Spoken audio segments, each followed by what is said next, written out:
Hi students, मैं सोनिया विद्या गुरु से current affairs का नया सेशन स्टार्ट करने वाले हैं। ये करंट अफेयर्स मई 2025 के करंट अफेयर्स हैं। पार्ट 3 है ये।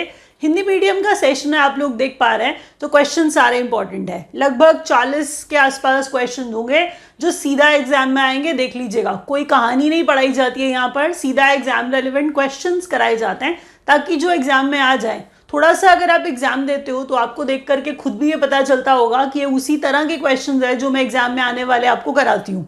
तो आप सेशन एंड तक देखें, आपके लिए अच्छा है, क्योंकि आपको सीधा अगर क्वेश्चन चाहिए एग्जाम में आने वाले। देखिए, मैथ्स में भी एक क्वेश्चन का उतना ही नंबर मिलने वाला है जितना करंट अफेयर्स में। तो ऐसा मत बायस हो जाइए कि आप डर के सिर्फ मैथ्स पढ़ते रहें। सारे सब्जेक्ट्स को इक्वल इंपॉर्टेंस देनी होती है। अभी मैं स्टार्ट करती हूँ, थोड़ी बातें बीच में चलते हुए करूंगी, ज़्यादा टाइम मैं वेस्ट करती नहीं हूँ, आपको पता है।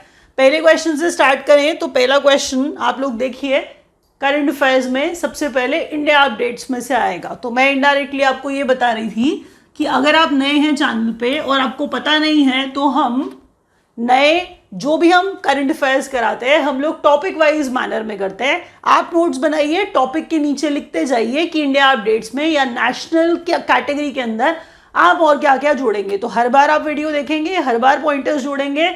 उसी सेगमेंट को अलग रखिए कि इंडिया अपडेट्स को या नेशनल को अलग रखिए, इंटरनेशनल को अलग रखिए, स्पोर्ट्स को अलग रखिए, डिफेंस को अलग रखिए। तो इस तरह से टॉपिक वाइज करंट अफेयर्स का सेग्रीगेशन किया जाता है। पहले पॉइंट पे बढ़ते हैं और आप पॉइंटर्स ऐड करेंगे लिख लिख करके, अदरवाइज और कोई तरीका नहीं है, सिर्फ वीडियो से याद होगा नहीं। तो अब स्टेल्थ कॉर्वेट, ठीक है। देखिए यहाँ पर हम क्या पढ़ रहे हैं, आईएनएस किल्टन के बारे में पढ़ रहे हैं। तो आईएनएस किल्टन क्या है, एक स्टेल्थ कॉर्वेट है। हो सकता है स्टेल्थ कॉर्वेट आप ना जानते हो, आपको मैं बता देती हूँ। कॉर्वेट एक वॉरशिप होता है, छोटा वॉरशिप होता है। तो वॉर में कॉर्वेट का इस्तेमाल बड़े अच्छे से हो पाता है। तो ये तो स्टेल्थ कॉर्वेट है। हम कह रहे हैं किल्टन एक शिप का नाम है। किस तरह का शिप है, कॉर्वेट है, वो वॉरशिप है, छोटा। सिंगापुर में हम कह रहे हैं पार्टिसिपेट करने के लिए भेजा है हमने। ऑफ कोर्स हम सिंगापुर के साथ अच्छा रिलेशन चाहते हैं बनाना। तो हमने IMDEX, यानी कि हम तो देखिए एक्साइज की बात कर रहे हैं, एक्साइज की बात कर रहे हैं। अगर शिप गया है तो हम मैरीटाइम शिप की बात कर रहे हैं, मैरीटाइम एक्साइज की बात कर रहे हैं।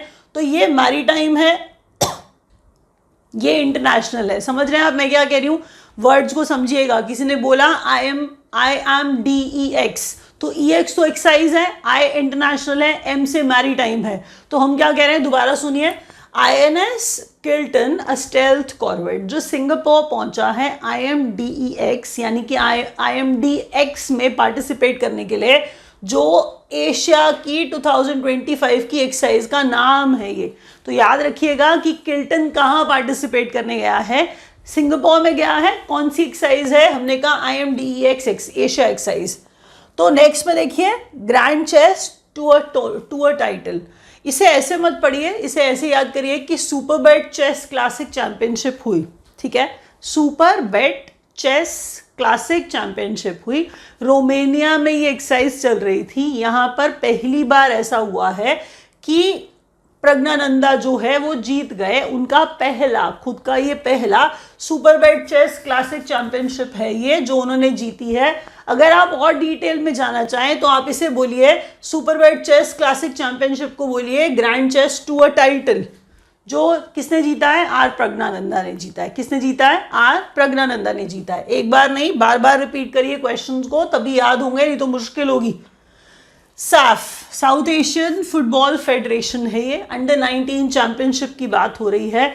इंडिया ने जीता था पेनल्टी शूटआउट के अंदर, आपको बता दूं तो अपना टाइटल रिटेन किया। 7वीं बार इंडिया इसे जीत रहा है। हम बात कर रहे हैं अंडर 19 फुटबॉल, मैंने बोल दिया, देख लीजिए, साउथ एशियन फुटबॉल फेडरेशन। इसे ऐसे नहीं बुलाया जाता है, इसे सिर्फ साफ ही कहा जाता है। तो साफ में ये है क्या, कौन सा गेम है, तो वो मैं आपको बता रही थी कि बांग्लादेश को हरा करके इंडिया ने जीता। पेनल्टी शूटआउट में जीत गए इंडिया, और 7th टाइम यानी कि 7वीं बार अपने टाइटल को बचाता हुआ इंडिया। अंडर 19 चैंपियनशिप चल रही थी ये। 103 अमृत भारत रेलवे स्टेशन का उद्घाटन करते नजर आएंगे आपको प्रधानमंत्री। कह रहे हैं कि हम 1100 करोड़ की लागत पर इनॉग्रेट करेंगे 86 डिस्ट्रिक्ट के अंदर, 18 स्टेट्स के अंदर और यूनियन टेरिटरीज के अंदर। तो 18 यूनियन टेरिटरीज और स्टेट्स मिला करके मतलब 18, उसके अंदर 86 डिस्ट्रिक्ट्स के अंदर खोले जाएंगे 103 रेलवे स्टेशन।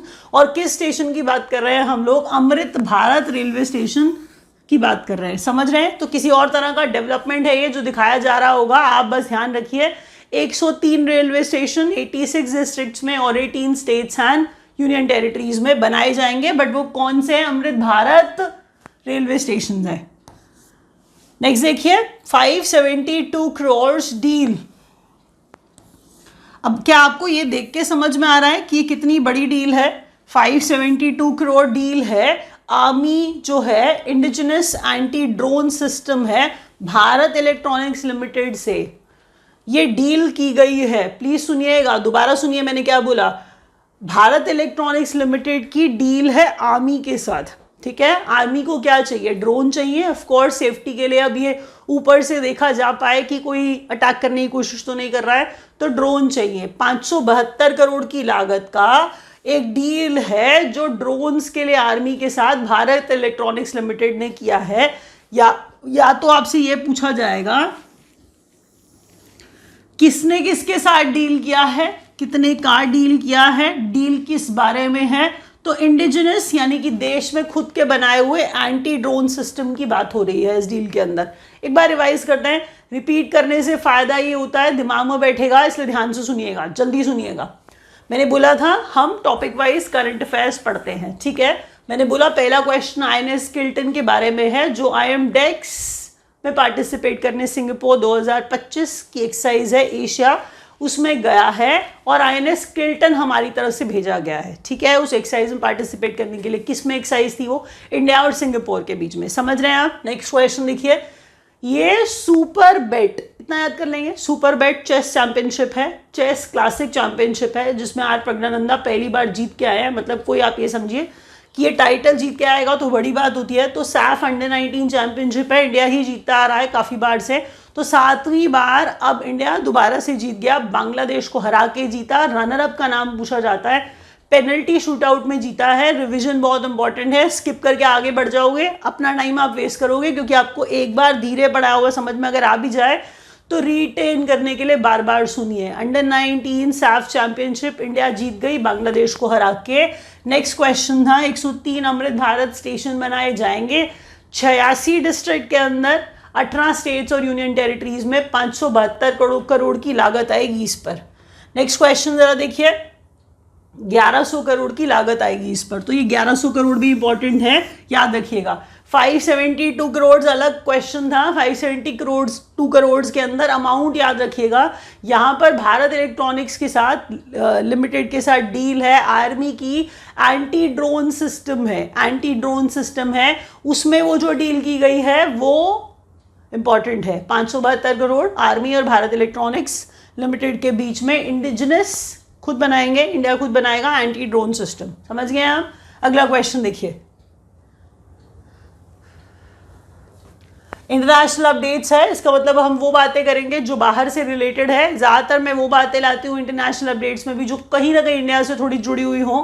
क्वेश्चन देखिए पहला, यूनाइटेड नेशन का डेवलपमेंट प्रोग्राम बनाता है ह्यूमन डेवलपमेंट इंडेक्स। बहुत इंपॉर्टेंट होता है ये दिखाने के लिए कि आप कहाँ स्टैंड करते हैं, आपकी कंट्री कहाँ स्टैंड करती है। तो देखिए ज़रा, लगभग जहाँ तक मैं याद कर पा रही हूँ 193 नेशंस थे, उसमें 130वें नंबर पर इंडिया का रैंक था ह्यूमन डेवलपमेंट इंडेक्स में, जो बहुत ही पीछे है, बहुत ही पीछे है। समझ रहे हैं आप? तो ह्यूमन डेवलपमेंट इंडेक्स में इंडिया का रैंक है 130। याद रखिएगा, पहले तो ये देखिए कि ह्यूमन डेवलपमेंट इंडेक्स कौन बनाता है, यूनाइटेड नेशंस डेवलपमेंट प्रोग्राम। या भूल जाएंगे या इस लाइन में पढ़ के आपको समझ नहीं आएगा। तो United Nations Development Programme Human Development Index बनाता है। इंडिया का रैंक जिसमें 130वां है, पहले नंबर पर आइसलैंड है, उसके बाद में नॉर्वे और स्विट्जरलैंड है। रैंक तीनों ही याद कर लीजिए, बहुत बड़ा क्वेश्चन नहीं है, बहुत भारी क्वेश्चन नहीं है। आपको पता है नॉर्डिक कंट्रीज की बात करें, आपको पता है कि हम उन नेशंस की बात करें, ये ऐसे वाले, तो ये बहुत ऊपर रहते हैं रैंक्स के अंदर, बहुत ही ऊपर रहते हैं। तो हर बार यही टॉप पे रहता है, कई बार कंफ्यूजन हो जाती है, इस बार आइसलैंड टॉप पे है, याद रखिएगा। बुकर प्राइज है, इंपॉर्टेंट क्वेश्चन होता है बुकर प्राइज, बड़ी अच्छी बात है। यहाँ पर हम बानू मुश्ताक की बात कर रहे हैं, तो जो बानू मुश्ताक हैं ये, इनका स्टोरी कलेक्शन है, इनका स्टोरी कलेक्शन है। एक्चुअल में बनू मुश्ताक कन्नड़ के राइटर है। बनू मुश्ताक कौन है? कन्नड़ के राइटर है।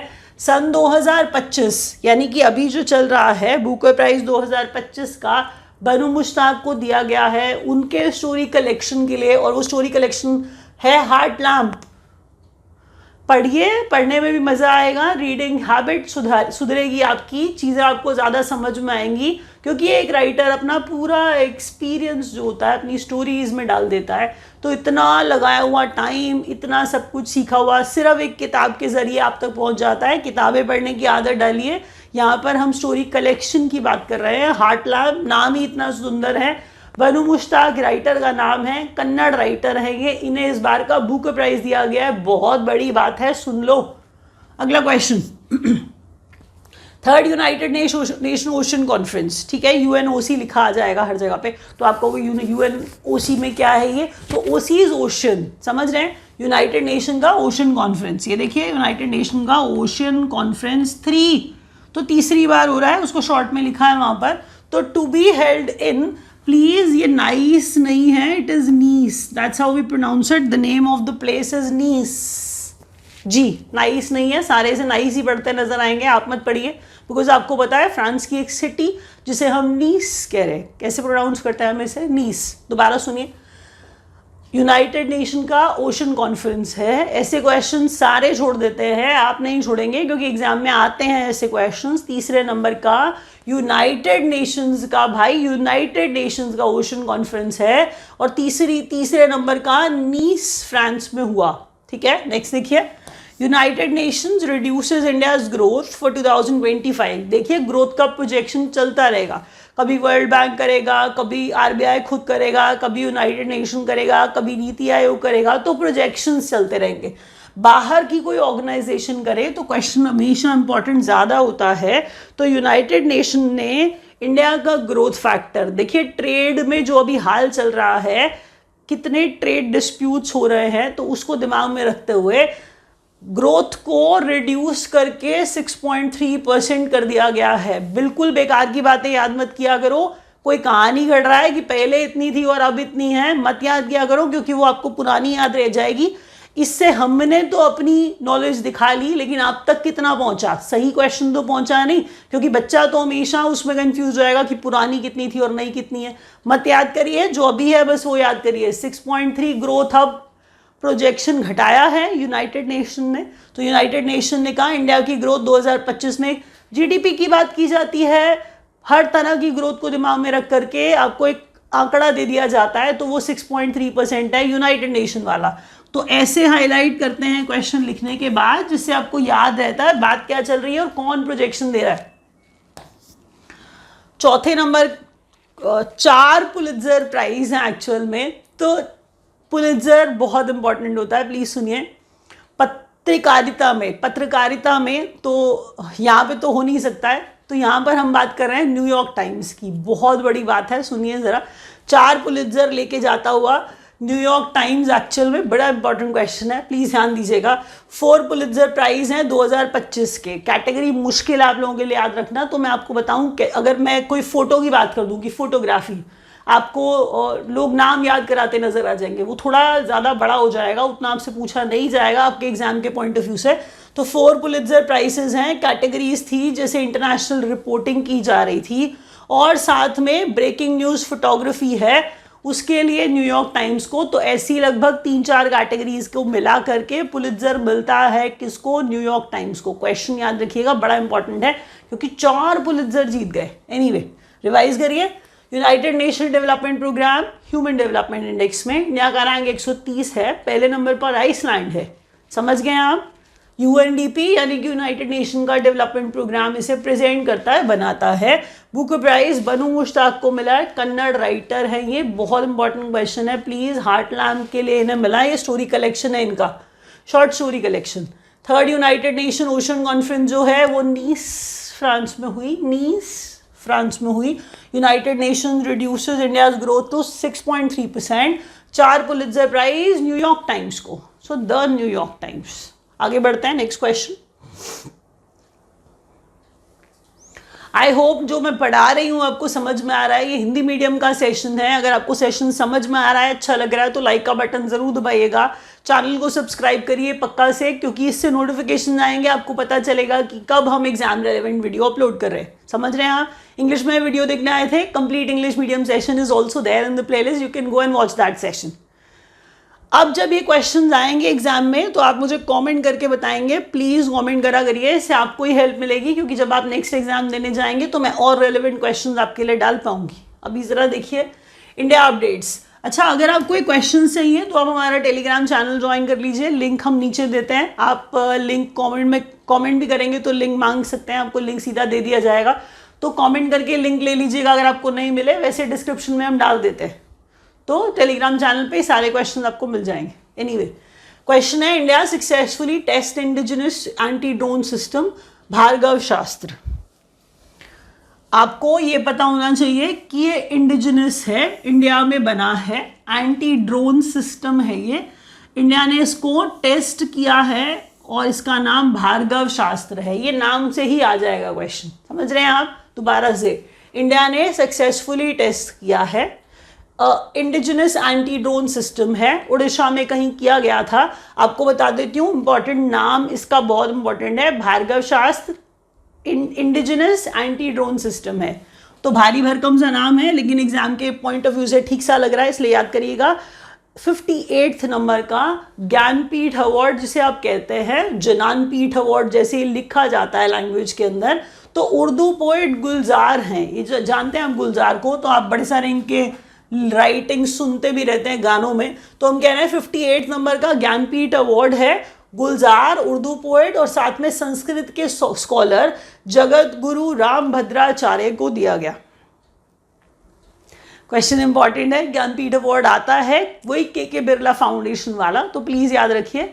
58वें नंबर का था, ज्ञानपीठ अवार्ड था गुलजार को और राम भद्राचार्य, जगत गुरु राम भद्राचार्य को दिया गया। नेक्स्ट क्वेश्चन देखिए, तो ये हिंदू स्कॉलर, संस्कृत स्कॉलर, आप प्लीज याद रखिए, तो हिंदुओं के लिए बहुत बड़े गुरु माने जाते हैं, तो याद रखिए Jagat Guru Ram Bhadracharya. India to launch its first man deep ocean mission, Samudrayaan. ऐसा कहा जा रहा है कि 2026 तक इंडिया एक मैन्ड मिशन भेजेगा डीप ओशन के अंदर, बहुत गहराई में। समझ रहे हैं आप? दोबारा सुनिए, India to launch its first manned mission. तो ये अज्यूम किया जा रहा है कि आदमी जो है, इंसान जो है, डाल करके यानी कि उसके अंदर बिठा करके भेजे जाएंगे। मतलब ऑफ कोर्स एक्सप्लोरेशन जब किया जाएगा तो इंसानों को ज़्यादा समझ में आएगा। तो कह रहे हैं first man deep ocean mission है जो बाय द एंड ऑफ 2026 चला जाएगा, हो जाएगा तब तक। तो समुद्रयान उसका नाम है। तो बड़ा आसान सा नाम है, लेकिन आप इसकी खिचड़ी पका के किसी और के साथ रिलेट जरूर करेंगे, मुझे पक्का पता है, तो वो मत करिएगा। समुद्रयान इंडिया का पहला मैन्ड मिशन जो 2026 में निकलेगा। First year extension, 1 year extension CBI के जो डायरेक्टर हैं प्रवीण सूद, उन्हें दिया गया है। कब तक? मई 2026 तक। मई चल रहा है, मई के करंट अफेयर्स आप पढ़ रहे हैं, अगले साल तक उन्हें एक्सटेंशन दे दिया गया। किन्हें? प्रवीण सूद को। India's first human space mission to be launched in 2027, Gaganyaan इसका नाम है। आपने ऊपर भी मैंड पढ़ा है, नीचे भी मैंड पढ़ा है, आप इसकी खिचड़ी जरूर पकाएंगे, आई एम प्रीटी श्योर। इधर देखिए, ये फर्स्ट मैन्ड मिशन है और ये फर्स्ट ह्यूमन स्पेस मिशन है। सेम बात हो रही है, इंसान जाएगा तो समुद्रयान में जाएगा तो समुद्र में जाएगा, और गगनयान में जाएगा तो ऑफ कोर्स ये किसी और चीज की बात हो रही है, ये समुद्र पानी की बात नहीं हो रही है। गगनयान हमारा जो मिशन है वो कौन सा मिशन है? ऑफ कोर्स गगन का मतलब स्काई की बात हो रही है। तो India first human space mission, तो स्पेस मिशन है, गगनयान है, समुद्र वाला है तो समुद्रयान है, इसे याद रखिएगा। वो 2026 वाला है समुद्रयान, और गगनयान 2027 वाला है। Centre doubles credit guarantee cap under credit guarantee scheme. अब ये सुनिए जरा, क्रेडिट गारंटी स्कीम जो है ये फॉर स्टार्टअप्स है, ये जो एस है दूसरा वाला, ये फॉर स्टार्टअप्स है। तो आपको बताऊं, लोन दिया जाता है स्टार्टअप्स को। पहले 10 करोड़ की सीमा तय की गई थी, तो लिमिट सेट की गई थी 10 करोड़ की, अब 20 करोड़ है, तो डबल कर दिया है ना, इसीलिए डबल लिखा है। तो 20 करोड़ अब तक लोन ले सकते हैं स्टार्टअप। बहुत अच्छा काम किया है, लोन लोन लोन दे दो उनको।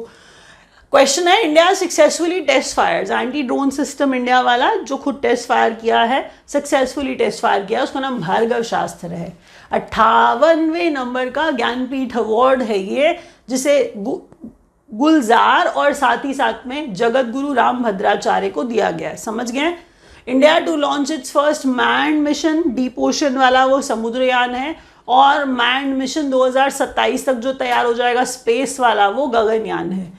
बीच वाला क्वेश्चन था कि प्रवीण सूद को, सोनू सूद को नहीं प्लीज, भगवान का वास्ता है आपको, तो प्रवीण सूद हैं, ये सीबीआई के डायरेक्टर हैं। हम कह रहे हैं इन्हें 1 साल का एक्सटेंशन दिया गया अगले साल तक का। उसके बाद नेक्स्ट क्वेश्चन में कह रहा है कि सेंटर ने डबल किया है क्रेडिट गारंटी, जो है पहले 10 करोड़ थी, स्टार्टअप को लोन मिलता था, अब 20 करोड़ तक का लोन मिलेगा। तो लीजिए ढेर सारे लोन लीजिए। क्रेडिट गारंटी स्कीम है, उसके अंतर्गत दिया जाएगा, उसके तहत दिया जाएगा स्टार्टअप्स के लिए। ठीक है, अगला क्वेश्चन देखिए। क्वेश्चंस बहुत इंपॉर्टेंट हैं, एग्जाम में आ जाएंगे, प्लीज ध्यान से सुन लो। सारे क्वेश्चन याद करने हैं आपको, नहीं याद कर पाते हो तो क्वेश्चन आपको चैनल पे मिल जाएंगे, लिख लो वहां पे। अभी अगर रोक रोक करके पेज समझ लेते हैं तो उसके बाद रोकिए और लिखिए। राइटिंग से हमेशा हेल्प मिलती है। इतना टाइम तो मेरे को लगता है आपको लगाना चाहिए कि करंट अफेयर्स की प्रिपरेशन आप खुद कर रहे हैं, तो मैं आपको ढेर सारे क्वेश्चन में से चुन करके ला के सीधे क्वेश्चन देती हूँ। प्लीज ट्राई करा करिए, एटलीस्ट लिख तो सकते हैं आप। लिखेंगे तो बेहतर होगा, याद ज़्यादा होगा, तो प्लीज़ लिखिए। नहीं लिख सकते फिर चैनल ज्वाइन करिए, वहाँ पर उन क्वेश्चन को रिवाइज करिए बार बार। अगर आप हमारा कोर्स ज्वाइन करना चाहते हैं तो online.vidyaguru.in वेबसाइट है, आप वहाँ पर जा करके अपनी पसंद का कोर्स ले सकते हैं। सारे टीचर्स अपनी तरफ से बहुत अच्छा पढ़ाने की कोशिश करेंगे। हम एक्चुअल में रेलिवेंट पढ़ाने की कोशिश करते हैं, ताकि आप जो भी एग्जाम दें, आप चाहे SSC दो, बैंक दो, केंद्रीय विद्यालय का एग्जाम दे दो, आप CTET के लिए भी हम तैयारी कराते हैं, CDS की भी तैयारी कराते हैं। तो हम जो भी एग्जाम की तैयारी कराएं, आपको सारे के सारे एग्जाम में कराए हुए क्वेश्चन आए। तो टीचर्स इंपॉर्टेंट से इंपॉर्टेंट क्वेश्चन कराने की कोशिश करेंगे, ना कि आपकी एग्जाम की तैयारी अच्छी हो। तो लाइव क्लासेस भी है, वीडियो कोर्स भी है, स्टडी मटेरियल भी हम लोग देते हैं जो आपके घर पे पहुंचेगा आप तक। तो आप अगर ज्वाइन करना चाहें तो नीचे नंबर्स दिए गए हैं, या तो इन्हें डायल करिए, या फिर online.vidyaguru.in से आप कोर्स ले सकते हैं। अब देखिए ज़रा, स्टेट न्यूज़ है ये। तो स्टेट न्यूज़ में हम कह रहे हैं स्टेट जो ज्वाइन करेगी इंडिया का पहला inter state cheetah conservation corridor. Madhya Pradesh में आपने बहुत सारे नेशनल पार्क सुने, समझ रहे हैं, लेकिन चीता कंजर्वेशन, चीता को बचाने के लिए जो कंजर्वेशन कॉरिडोर बनाया जाएगा, हम कह रहे हैं एक स्टेट जो ज्वाइन करेगी इंडिया का पहला इंटर स्टेट, यानी कि मल्टीपल स्टेट्स कैन ज्वाइन। तो हम कह रहे हैं इंटर स्टेट है। मल्टीपल का मतलब समझिए ना कि एक स्टेट से दूसरे स्टेट तक आप इंटर स्टेट की बात कर रहे हैं। इट्स नॉट रेलिवेंट कि आप एक स्टेट की बात कर रहे हैं। हम कह रहे हैं अब और कौन सी मध्य प्रदेश के अलावा स्टेट, तो हम बात कर रहे हैं राजस्थान की। वहाँ जो RJ लिखा है ये राजस्थान है। तो हम कह रहे हैं a state to join India first inter state cheetah conservation corridor with MP, वो राजस्थान है। अगला क्वेश्चन कहता है वर्ल्ड फिनटेक समिट बेंगलुरु में हुआ। तो बेंगलुरु आपको पता ही है, जानते हैं किस चीज के लिए आप फेमस हैं। तो बेंगलुरु में हुआ fintech summit, world fintech summit है ये। खेलो इंडिया यूथ गेम्स, खेलो इंडिया यूथ गेम्स, खेलो इंडिया यूथ गेम्स के बाद अभी आपको थोड़ी देर में खेलो इंडिया बीच गेम्स पढ़ाएंगे। फिर थोड़ा दिन वेट करिए, खेलो इंडिया नर्सरी गेम्स भी आ जाएंगे। तो कोई बात नहीं, हर तरह के गेम्स खेलते रहिए, लेकिन क्वेश्चन इंपॉर्टेंट है, क्या करूं, पढ़ लीजिए। खेलो India youth games 2025, state tops with 158 medals, Maharashtra. तो ये याद रखने वाली बात थी कि खेलो इंडिया यूथ गेम्स महाराष्ट्र, ठीक है। मेडल्स कितने उतना इंपॉर्टेंट नहीं है, महाराष्ट्र टॉप पे रहा खेलो इंडिया यूथ गेम्स में, वो याद रखिएगा। इंडिया का पहला आर्टिफिशियल इंटेलिजेंस यानी कि डेटा सेंटर पार्क है, जो आपको चीफ मिनिस्टर खुद बनाते हुए दिख जाएंगे, क्योंकि सारे के सारे AI पे काम करने के लिए बहुत बढ़ चढ़ के पार्टिसिपेट कर रहे हैं। तो AI के बारे में चाहे किसी को कुछ पता हो या ना पता हो, तो आर्टिफिशियल इंटेलिजेंस के लिए कुछ कुछ काम करना चाह रहे हैं, एटलीस्ट ट्राई कर रहे हैं। तो कह रहे हैं इंडिया का पहला artificial intelligence data centre park Raipur Chhattisgarh में बनाया गया। पहला Indian state to launch an AI based, फिर से देखिए कितना आर्टिफिशियल इंटेलिजेंस में काम हो रहा है हमारे यहाँ, तो AI based real time forest alert system Madhya Pradesh. दोबारा, first Indian state to launch AI based real time forest alert system, तो मध्य प्रदेश ने क्या किया है, फॉरेस्ट का एरिया लैंड वैसी वहाँ पर बहुत ज़्यादा है, तो कह रहे हैं फॉरेस्ट अलर्ट सिस्टम है मध्य प्रदेश ने जो लगा दिया है एआई बेस्ड, याद रखिए उसे। अब फर्स्ट खेलो इंडिया बीच गेम्स, तो बीच तो होना चाहिए, अब ऐसा तो है नहीं न्यू दिल्ली में हम लोग बीच गेम्स करा लेंगे, वो तो थोड़ी लल्लू बात हो जाएगी, तो ड्यू में दमन एंड दीव वाला अकेला ड्यू, तो वो ड्यू है। एक बार और जल्दी से, ये बीच गेम्स थे, बस याद रखिएगा इन्हें। खेलो इंडिया जो फ्रेंचाइज है ना, मतलब जो खेलो इंडिया नाम है ना, वो जब भी किसी के साथ जुड़ेगा, चाहे वो नर्सरी गेम के साथ भी जुड़ जाए, तो आपको तो याद करना ही पड़ेगा। प्लीज याद करिए। पहला question, state to join India's first interstate cheetah conservation, MP के साथ राजस्थान जुड़ गया है। वर्ल्ड फिनटेक समिट बेंगलुरु में हुआ है। इंडिया यूथ गेम्स में, खेलो इंडिया यूथ गेम्स में महाराष्ट्र टॉप पे रहा। एआई के लिए पहले पार्क है, centre park, data centre park Raipur Chhattisgarh में, और साथ में रियल टाइम फॉरेस्ट ट्रैकिंग चल रही है, फॉरेस्ट अलर्ट सिस्टम एमपी में। दीव के अंदर फर्स्ट खेलो इंडिया बीच गेम्स कराए जाएंगे। समझ गए? अगला क्वेश्चन देखिए,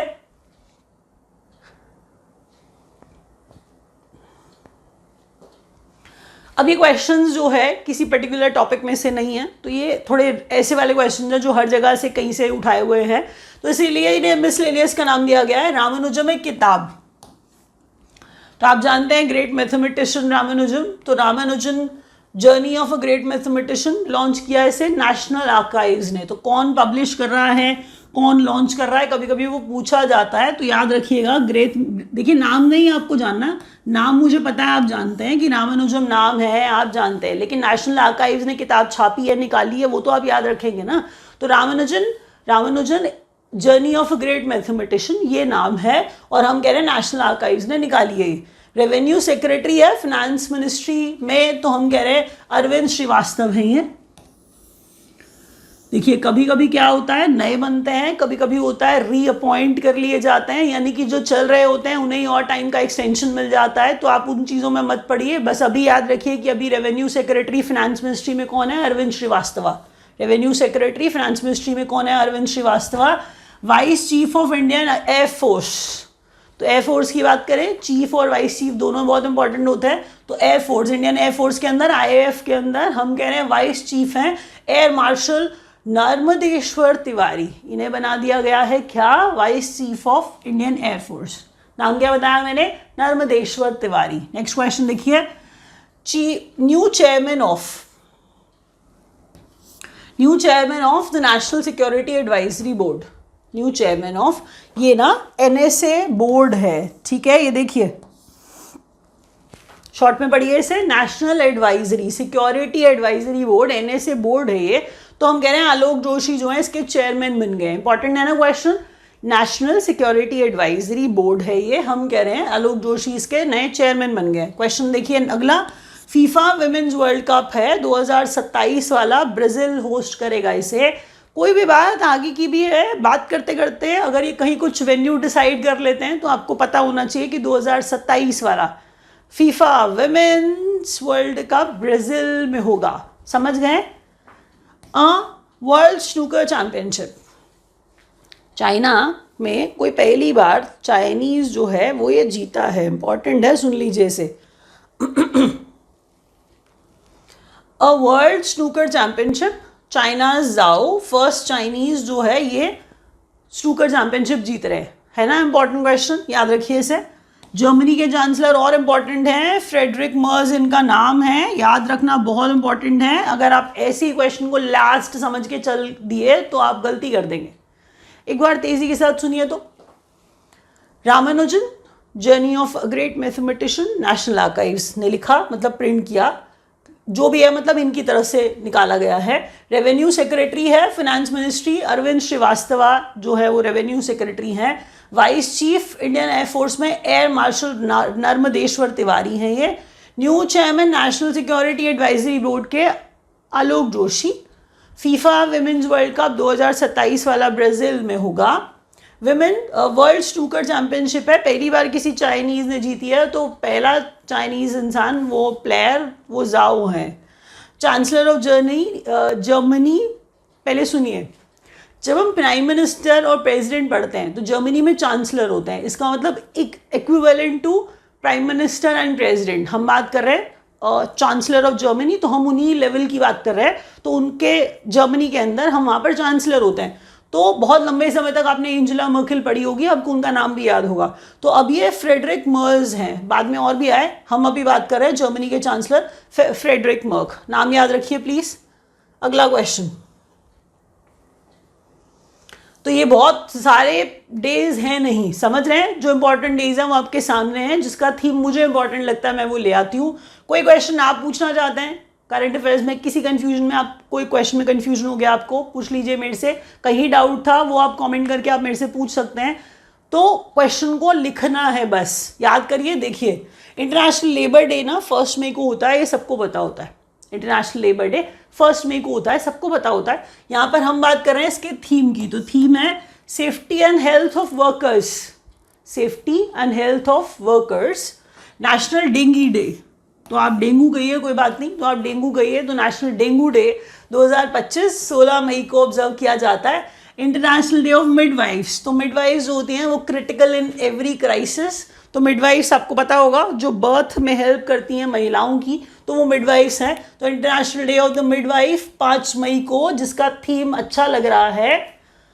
देखिए सबसे पहले ये इंटरनेशनल और ये इंटरनेशनल है और ये नेशनल है, तो वर्ड्स पे ध्यान देना है। अगर हम बात करें इंटरनेशनल लेबर डे तो 1 मई है, जिसमें theme safety and health of workers, अच्छा सा थीम था, तो जज भी जाएगा और आपको याद भी हो जाएगा। डेंगू डे 16 मई है। मिडवाइफ 5 मई है। Midwife critical in every time, ये crisis, critical in every crisis, ये थीम जो है अच्छा लग रहा है, इसे याद करिए। एथलेटिक्स डे 7 मई को सेलिब्रेट करते हैं, एथलेटिक्स डे 7 मई को सेलिब्रेट करते हैं। Border Roads Organisation raising day, ये कोई बहुत अच्छा बहुत इंपॉर्टेंट क्वेश्चन नहीं है, बट फिर भी याद करिए, दोनों के दोनों 7 तारीख को होते हैं। तो बॉर्डर रोड्स ऑर्गेनाइजेशन यानी कि BRO अपनी वाली बात हम कर रहे हैं। रेजिंग डे ये 7 मई को मनाया जाता है। रिवाइज कर लीजिए एक बार। इंटरनेशनल लेबर डे 1 मई को, थीम इसका safety and health of workers. 16 मई को डेंगू डे, मिडवाइफ 5 मई, और athletics day, world athletics day 7 मई, और BRO रेजिंग डे भी 7 मई को। तो मुझे लगता है कि जो मैंने आपको पढ़ाया है वो आपको समझ में आया होगा। With that we have come to an end of the session. आपको सेशन अच्छा लगा हो तो प्लीज़ लाइक करिए और कमेंट भी करिए। Thank you so much for watching.